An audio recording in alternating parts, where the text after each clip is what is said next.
training, or experience, but somehow found a way to start a business. And then another qualifying factor for me to highlight the business is if the business does some type of philanthropy or outreach to the community, takes care of the community that it's located. So if it's a black business, 99.9 times it's in the black community. So like, you know, supplying food to the, hungry, back to school supplies for the children, have some type of outreach clinic to teach people job skills, digital literacy, and most definitely hire other black people. And yeah, just not be expecting people to support you just because you're black. So like I want to highlight businesses that give back to the community. I want to be a business myself. That's a personal goal for myself. Be a business and be in a position where I can give back to the community. But for right now, in this audio space I'm in, I'm giving back through providing positive frames of reference. I'm slowly building, so my audience is getting up there. My numbers is getting up there. I'm definitely a thing. Like people are always saying, the narrative, that's a little quiet nod to me, knowing that you're listening to my content. I wish people just say, I listen to the narrative podcast and I listen to Halsey, but I be catching the little subliminal shots, and I'm thankful for it. That lets me know I'm doing something. Next month will be my 1 year anniversary that I've been broadcasting the narrative podcast. So I must be doing something. I'm not just spinning my wheels. And then also for my final criteria of highlighting the black-owned businesses, they have to line up with a theme. Because when I first started doing it, I didn't even have a format. I was just talking. And then like probably about, I would say after episode 10, I developed a format to do my podcast. So I try to ideally keep each broadcast no longer than 1 hour. And the reason why is I want the content to resonate with the listeners. Because when you're talking without any real speaking points, it's a rant, and I don't want to rant. I want you to be able to walk away with something. So then after the black-owned businesses, I spotlight a prominent figure in black culture, and it's usually stemming from the entertainment industry, actor, an actress, an athlete, a comedian, a producer, a public figure, a famous public figure, somebody really well known, and they use their voice to speak on the cause, some type of charity, some type of give back, have a good backstory of how they, made it to the point that they're currently at, and how they're inspiring people. And basically that's just a segment where I'm giving them their roses for stepping up. And shout out to me, nobody online was talking about spotlight. Now everything's spotlight since I started doing it. And we can argue about it. You can go back and see who was doing spotlight, who had spotlight segments on the show before I started broadcasting. I'll wait. I ain't gonna wait long because you ain't gonna find it. I would say with the exception of Nori's Drake chants, and that's only in the hip hop genre. I'm talking about like just black people in general. stepping up to the cause.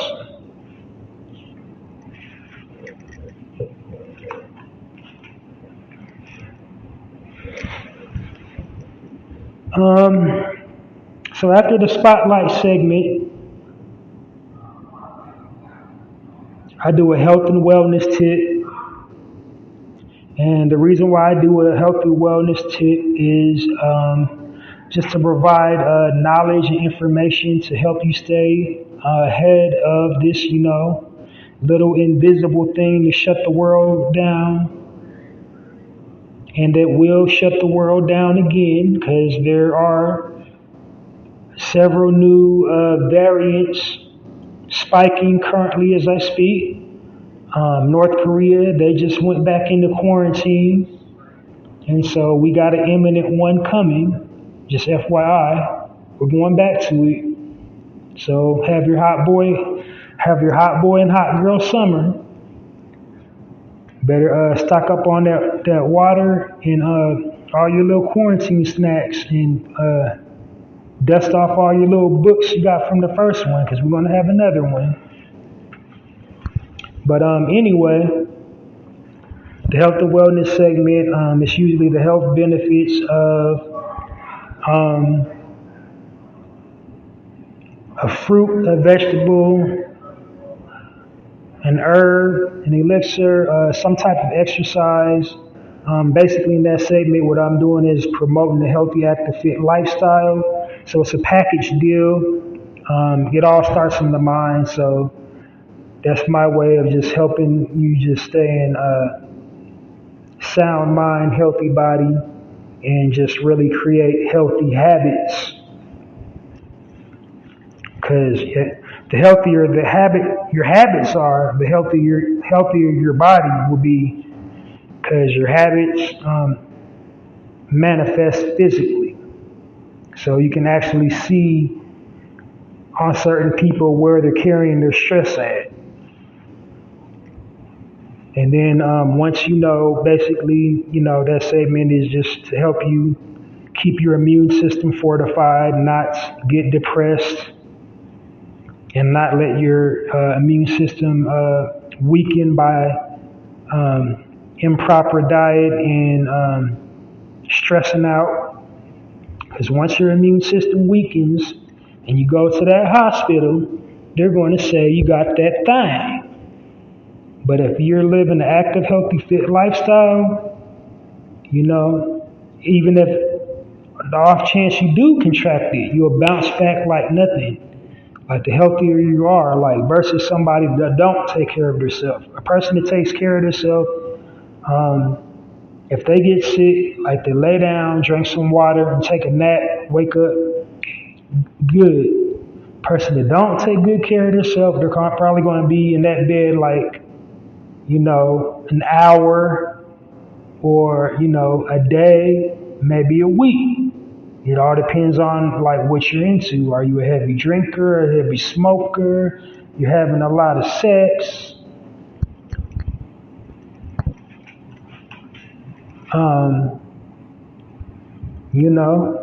The more unhealthy your habits are, the more unhealthy your body will be. And again, not trying to be holier than thou.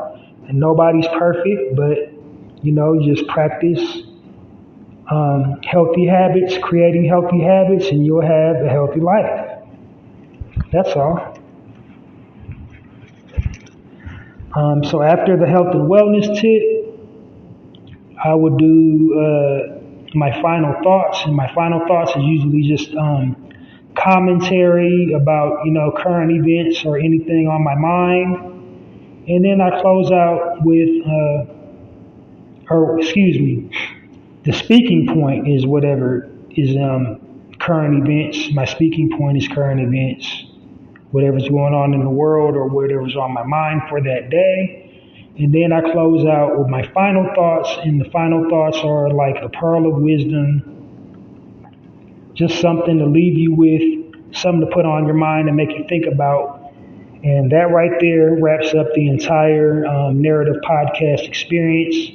Today you're listening to a live feed, and I already told you I'm going to share some positive articles I came across to, reinforce black positivity, provide those positive frames of reference to, do my part to change the narrative.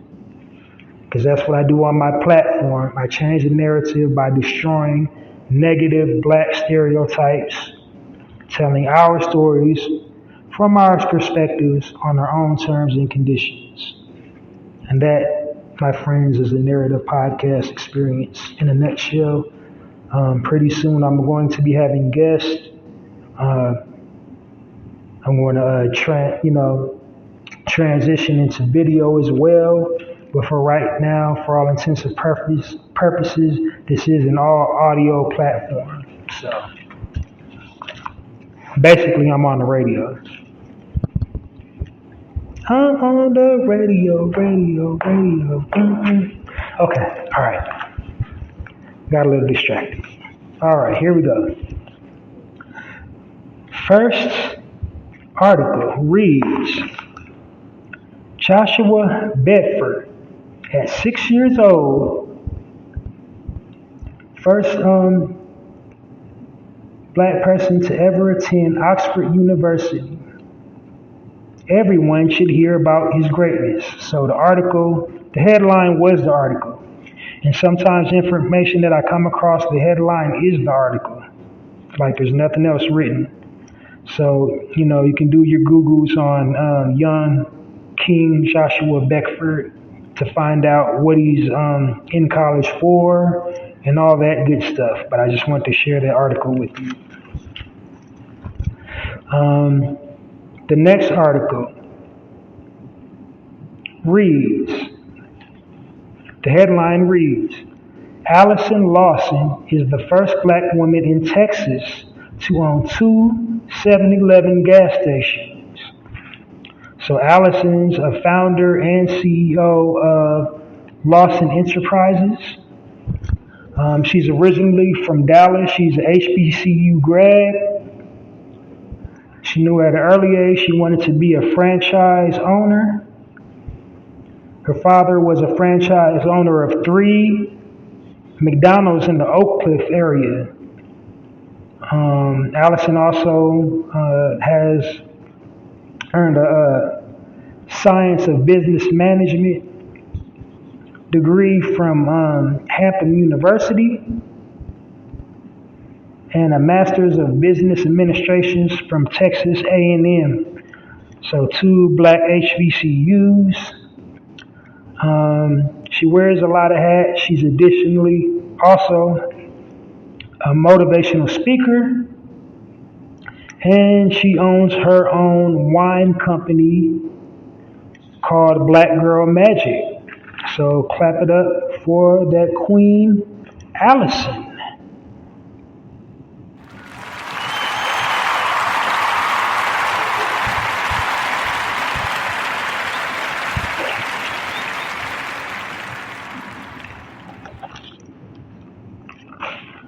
Next article. Formerly incarcerated mom earns master's, her 3rd one in 5 years, upon her release from jail.